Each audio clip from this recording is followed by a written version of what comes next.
نحمده ونصلي على رسول الكريم أما بعد أعوذ بالله من الشيطان الرجيم بسم الله الرحمن الرحيم قل هو الله أحد الله الصمد لم يلد ولم يولد ولم يكن له كفوا أحد আজকের পাঁচপুকুরিয়া এবং ভিপি পাঁচপুকুরিয়া চৌহদ্দি নরসিংদীপুর এবং লক্ষ্মীপুরের জালপাড়া মাধবপুর থেকে আগত এই দুই কেন্দ্রের সম্মানিত কমিটি মেম্বারের সদস্যগণ, আমার মুরব্বিয়ান ছোট বড় সমস্ত ভাইরা এবং ঢাকা থেকে আগত আমার ছোট ভাই, কেন্দ্র থেকে ওনাকে মুরাদনগরের দায়িত্ব দিয়েছেন জাকির সাহেব।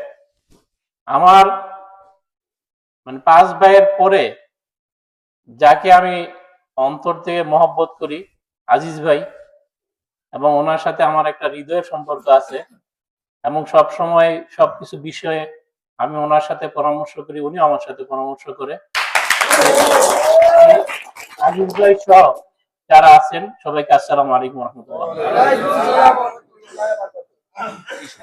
আমরা আসলে আমার জন্ম কিন্তু দাঁড়িয়ে সব পেয়ে গেছে জন্ম স্বাধীনতার পরে।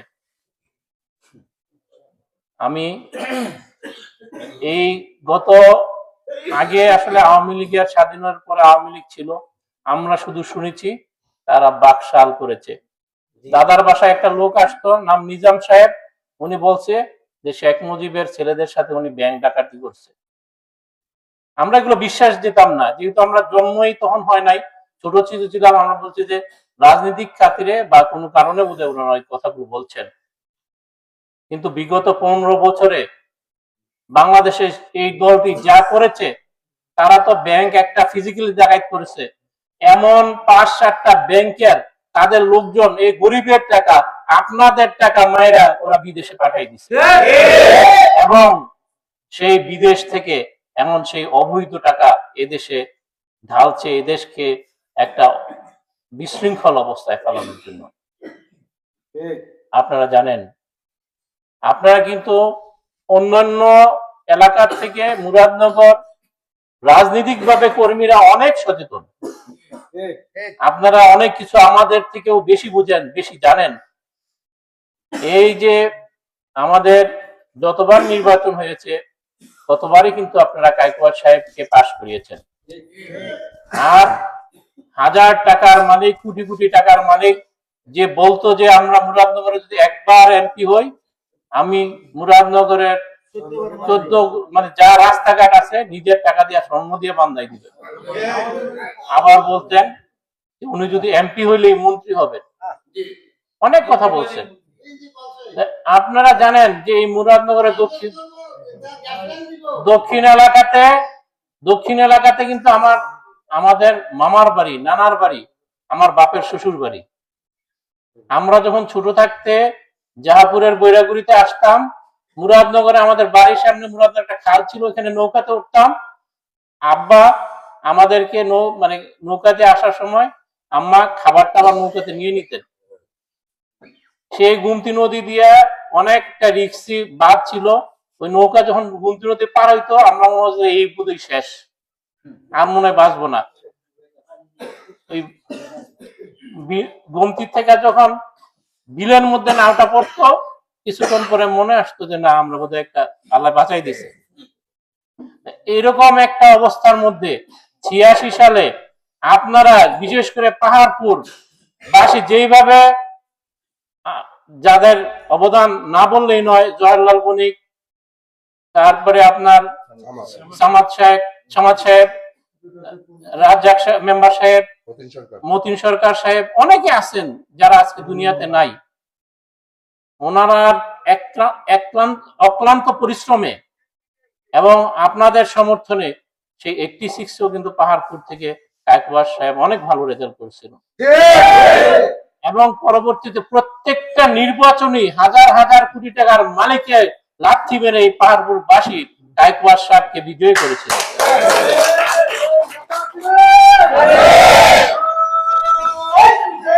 Hey!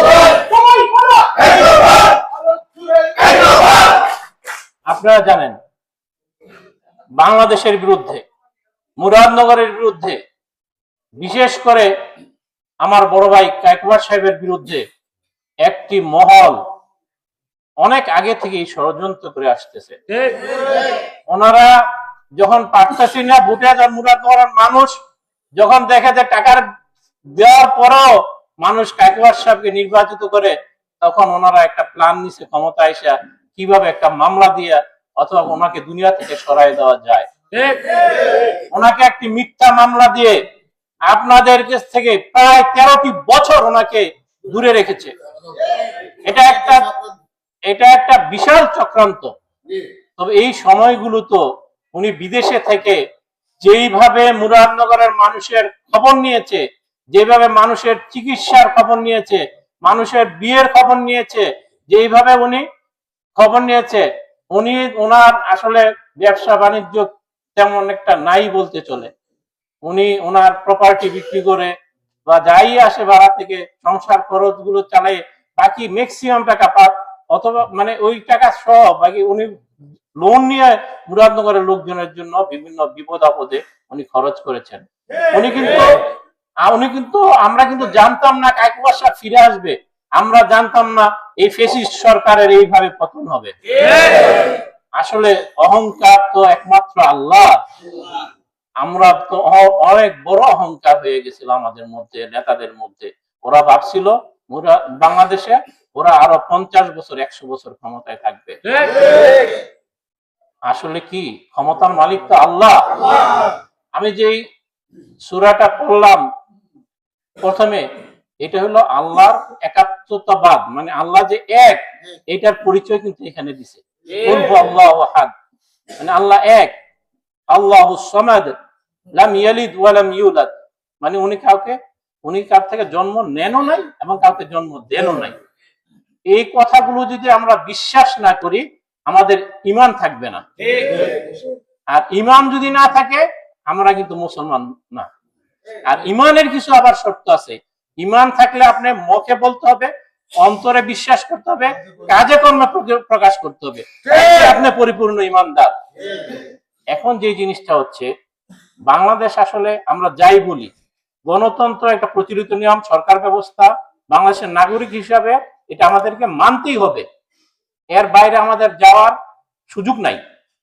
আসলে কিন্তু ওনারা যে বলতেছে যে ইসলাম ইসলাম বলতেছে, এই ইসলাম কিন্তু এই গণতন্ত্রের যে সকল গণতন্ত্র আছে, এটা কিন্তু আসলে ইসলাম সমর্থন করে না।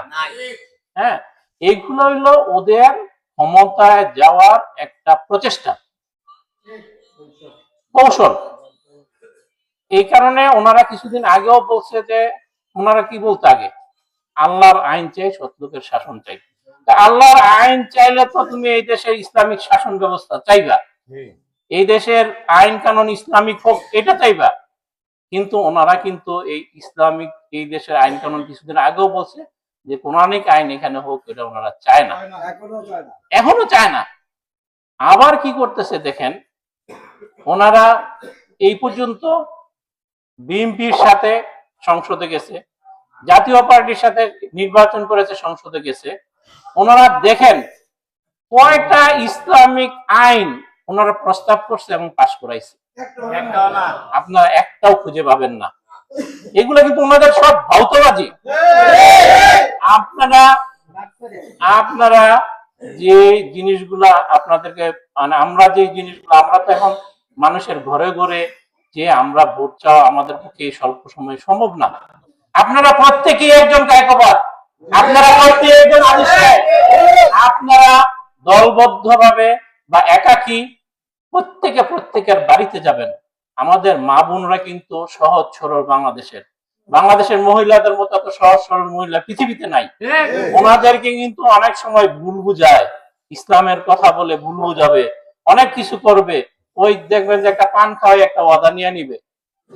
আপনারা আজকে থেকে প্রত্যেকটা বাড়ির এবং প্রত্যেকটা পাড়ার দায়িত্ব আপনারা নিয়ে নেন। আমাদের মা বোনদের কাছে যান।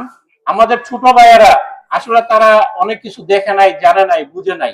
ওরা এখন মোবাইল নিয়ে ব্যস্ত। মোবাইলে কিন্তু ওরা বট বাহিনী খালি মিথ্যা প্রচারই করতেছে। কয়েকদিন আগে কইছে যে এক বছর আগে কায়কোবাদ সাহেব দেশে আসতে পারবে না, এরপরে যখন দেশে আসছে নির্বাচন করতে পারবে না, যখন নির্বাচনে দাঁড়ায় গেছে আরে এটা বাদ যাইব, বাদ গেছে। হ্যাঁ, এরকম ভাবে কিন্তু তারা এমন ভাবে প্রচার, ইলেকশনের দিন আগের দিন করবো যে আজিজ মোল্লা দুনিয়া থেকে গেছে গা, ফেসবুক করে দিব। হ্যাঁ, এইরকম জিনিস মিথ্যা প্রচারের জন্য কিন্তু ওরা ওস্তাদ। ওদের এই মিথ্যা কথাই কিন্তু আমরা ওদের সাথে সরকারে আমরা নিয়েছিলাম, নিয়ে সেটা আমরা কি দেখলাম, দুধ কলা খাওয়াইয়া সাপ পালছি। সাপের কিন্তু এক মাথা, ওরার কিন্তু 3 মাথা, 3 দিকে সবল দেয়। আপনারা এই জিনিসগুলা অন্তর দিয়ে বুঝেন, মানুষকে বুঝান। এবার যদি বাংলাদেশের মানুষ ভুল করে, বাংলাদেশের স্বাধীনতা বিপন্ন হয়ে যাবে। আপনারা সব সময় সচেতন ছিলেন, আমি আশা করি 12 তারিখও আপনাদের সচেতনতার রেজাল্ট এই পাহাড়পুরবাসী, মুরাদনগরবাসী, বাংলাদেশবাসী দেখবে ইনশাআল্লাহ। আপনারা জানেন পৃথিবীতে অনেক পারাশক্তি আছে, এই পারাশক্তিগুলো বিভিন্নভাবে অর্থ দিয়ে, মিডিয়া দিয়ে মুসলমানদের মধ্যে গ্রুপ করে, বিভিন্ন দল করে লাগে একটা যুদ্ধ লাগানোর ব্যবস্থা করে, এবং সেই যুদ্ধগুলা, সেই দেশগুলোকে আপনারা দেখেন, মিডল ইস্টের দেশগুলো ধ্বংস হয়ে গেছে। বাংলাদেশও এরকম একটা চক্রান্ত চলতেছে। আপনারা দেখবেন যে এখন বিদেশ থেকে অনেক টাকা পয়সা পাঠাইতেছে, এগুলা কিন্তু একটা ষড়যন্ত্রের অংশ। এই দেশের সকল একটা ইসলামিক দলকে দিয়ে কিভাবে একটা দেশে বিশৃঙ্খলতা লাগানো যায়, বিষয়গুলো কিন্তু ভাবার বিষয়। আমাদের খুব চিন্তা করে চলতে হবে। আমরা যদি আল্লাহ পাক এত বছর পরে একটা ভোট দেওয়ার ক্ষমতা আল্লাহ পাক দিয়ে দিছে, এটা যদি আমরা নষ্ট করে ফেলি, আমরা কিন্তু আমাদেরকেই পস্তাইতে হবে। আমরা খুব সাবধানে, আমরা কারোর সাথে ঝগড়া করব না। আমাদের রাজনৈতিক প্রতিপক্ষ আছে, কিন্তু ওরা যেরকম রাজনৈতিক প্রতিপক্ষকে ধ্বংস করে দিতেছে, আমরা সেটা চাবো না।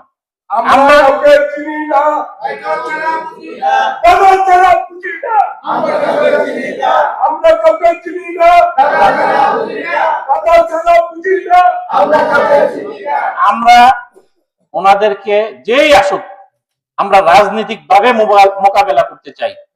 আপনারা জানেন একটা উপদেষ্টা ছিল, আমি কিছুদিন আগে পরমতলাতে এক মিটিং এ বলছিলাম, আপনি অবৈধ টাকা পয়সা খরচ করে আমাদের বিরুদ্ধে অপপ্রচার না করে আপনি পদত্যাগ করে আসেন, আমরা আপনার সাথে ইলেকশন করতে রাজি আছি।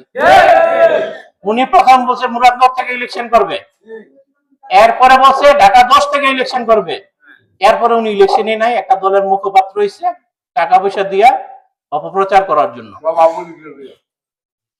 আমি বলতে চাই, আপনি অবৈধ টাকা যে কামাই করছেন, আপনার পিএসএর বিরুদ্ধে 300 কোটি টাকার অভিযোগ, আর 12 তারিখের পরে আপনার বিরুদ্ধে 1000 কোটি টাকার অভিযোগ উঠবে আর প্রমাণিত হবে, আমি এটা জানি না।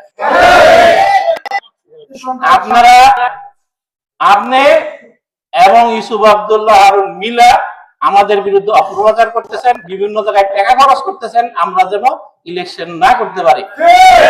আরে শুনেন, আমরা টাকার উপর ভরসা করি না, আমরা ভরসা করি কার উপর? আল্লাহ। আপনারা বলছেন, একসময় বলতেন যে নৌকার উপর ভরসা করো, আমরা নৌকা টানা শিশের উপর ভরসা করি না, আমরা আল্লাহর উপর ভরসা রাখি। আল্লাহর রহমতে আপনারা কায়কোবাদ সাহেবকে নির্বাচন থেকে দূরে সরাতে পারবেন না ইনশাআল্লাহ। আল্লাহ যদি হায়াত রাখেন, উনি 12 তারিখে মুরাদনগরে এমন ভোটের ব্যবধানে পাস করবে ইনশাআল্লাহ যে বাংলাদেশের ইতিহাস হয়ে থাকবে। আপনারা আমাদের সাথে সুখে দুঃখে ছিলেন, আমরা অনেক বছর আপনাদের ভোটে নির্বাচিত হয়ে আমরা মুরাদনগরের অনেক কাজ করতে হয়েছে। আমাদের কর্মীদের দ্বারা হয়তো বা কেউ কোনো দুঃখ পেয়ে থাকতে পারেন, আমাদের দ্বারাও কোনো কথা কাজে কোনো দুঃখ পেয়ে থাকতে পারেন। আপনারা আল্লাহর রাস্তে আমাদেরকে মাফ করে দিবেন, আর আমাদের যদি ভুল ত্রুটি থেকে থাকে, এগুলো আপনারা আমাদের মোবাইল আছে, অত SMS দিয়ে জানান যে জুনুন ভাই এই ভুলটা হয়েছে, তাহলে আমরা এটি শুধরাই নিতে চেষ্টা করব। আপনারা আমাদেরকে মাফ করে দেন ইনশাআল্লাহ। আগামীতে আবার দেখা হবে। আপনারা কালকে থেকে বা আজকে রাত থেকে সবাই বাড়ি বাড়ি ভাগ করে কাজ শুরু করে দেন। আপনাদের এই শীতের রাতে আপনাদেরকে আর কষ্ট দিতে যাচ্ছি না। অনেক কষ্ট করে আপনারা এখানে বসে আছেন, অনেকে বসার জায়গাও দিতে পারি নাই, আপনারা দাঁড়িয়ে আছেন, আপনারা আমাদেরকে মাফ করে দিবেন। আসসালামু আলাইকুম ওয়া রাহমাতুল্লাহি ওয়া বারাকাতুহু।